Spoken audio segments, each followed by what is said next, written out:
Hello, today is Tuesday, April the 7th, and we begin, as we do each time we gather,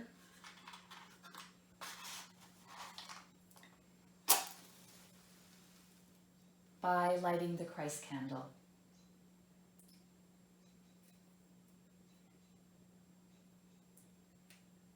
To remind us that the light of Christ is with us in all times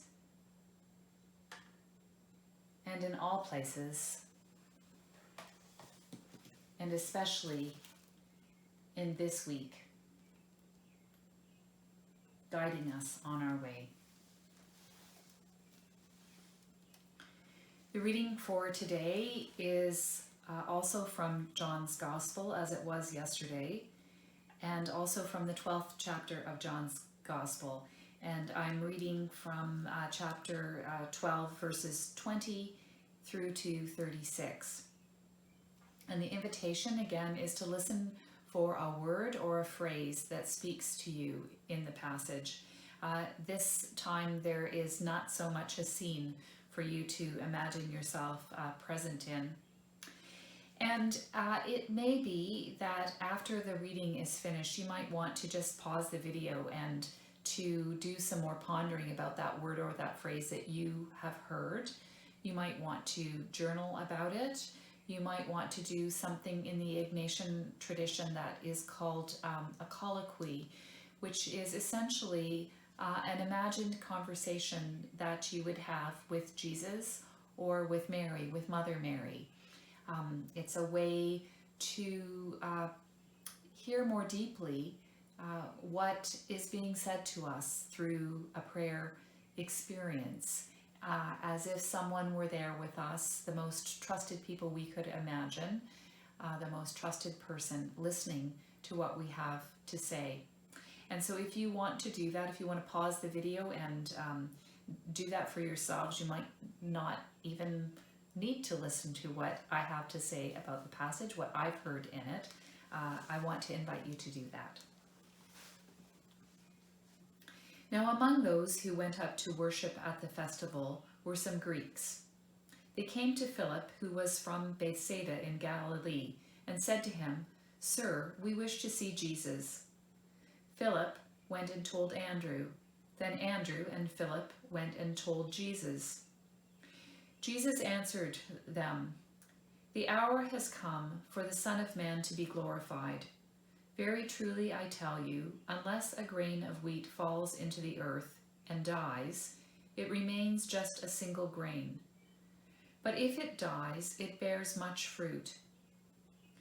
Those who love their life lose it, and those who hate their life in this world will keep it for eternal life. Whoever serves me must follow me, and where I am, there will be my servant also. Whoever serves me, the Father will honor. Now my soul is troubled, and what should I say? Father, save me from this hour? No, it is for this reason that I have come to this hour. Father, glorify your name." Then a voice came from heaven. "I have glorified it, and I will glorify it again." The crowd standing there heard it, and said that it was thunder. Others said, "An angel has spoken to him." Jesus answered, "This voice has come for your sake, not for mine. Now is the judgment of this world. Now the ruler of this world will be driven out. And I, when I am lifted up from the earth, will draw all people to myself." He said this to indicate the kind of death he was to die. The crowd answered him, "We have heard from the law that the Messiah remains forever. How can you say that the Son of Man must be lifted up? Who is this Son of Man?"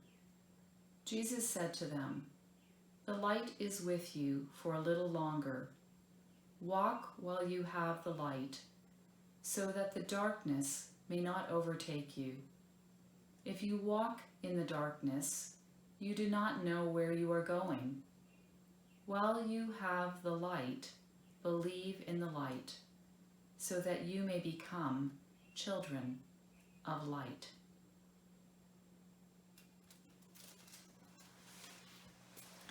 I was really drawn to the part in this passage that talks about how unless a grain of wheat falls into the earth and dies, it remains just a single grain. But if it dies, it bears much fruit. I'm not a very good gardener, and I'm certainly not a farmer, but I know enough to know that in order to propagate plants, they need to be cut. In order to have a harvest of much fruit or much grain, you need seeds to plant for a harvest. And so I find that notion of giving something up of ourselves, giving sometimes even the best part of ourselves up for the sake of fruitfulness, for the sake of something more to come, I find that image of the grain of wheat more helpful to me than the notion of those who love their life lose it, which is harder for me to wrap my head and heart around, except that it makes sense to me that if we hold our life, and if we hold our gifts, and if we hold the essence of who we are, if we hold ourselves back, or if we withhold it from others, then our lives aren't much worth living. When I was reading this passage earlier, a poem came to my mind, one of my favorite poems.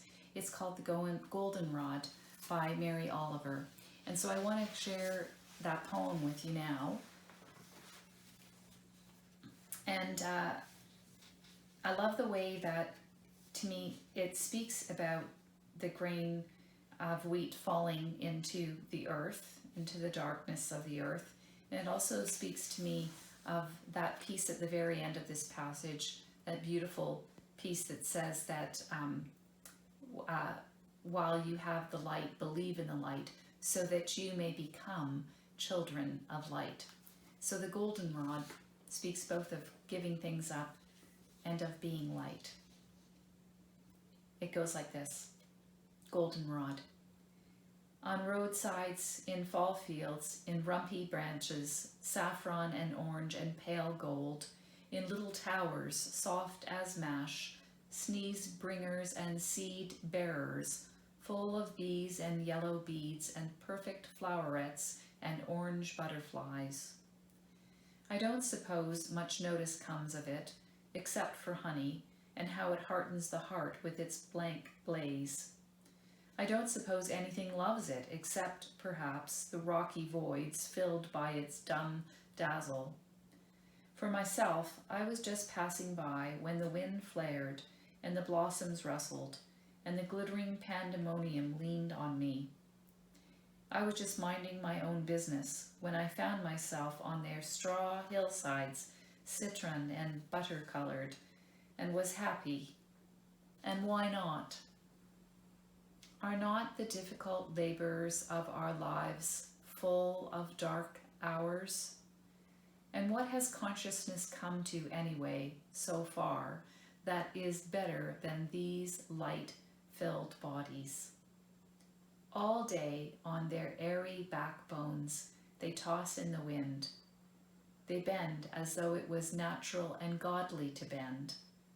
They rise in a stiff sweetness, in the pure peace of giving one's gold away. Of course, in this Holy Week, we gather around the story of the way that Jesus gave his gold away. He gave his very life away so that others might find freedom, so that others might know the power of love and life and light. And so I wonder this day, maybe in this time, maybe we might think about the gold that we're being called to give up. Some of us might literally being asked to give up gold, our gold in these days. What is it that you're being asked to give up that feels like gold to you?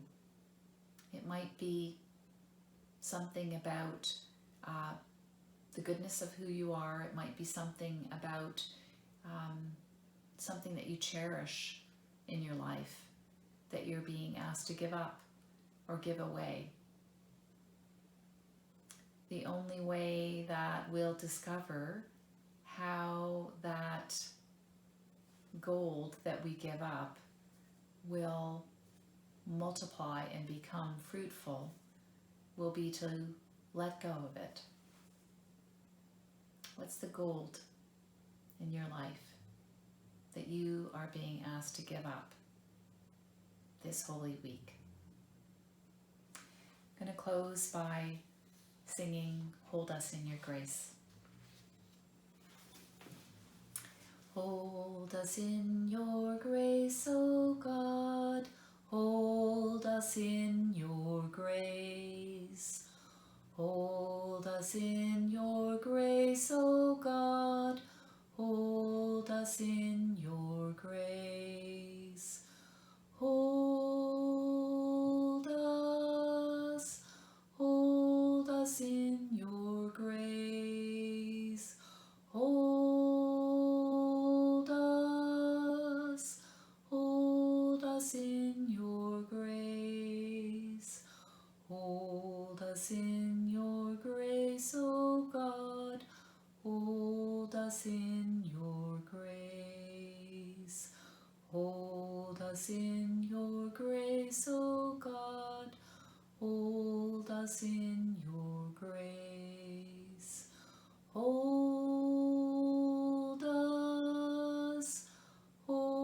us in your grace.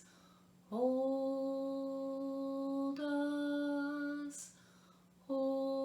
us in your grace.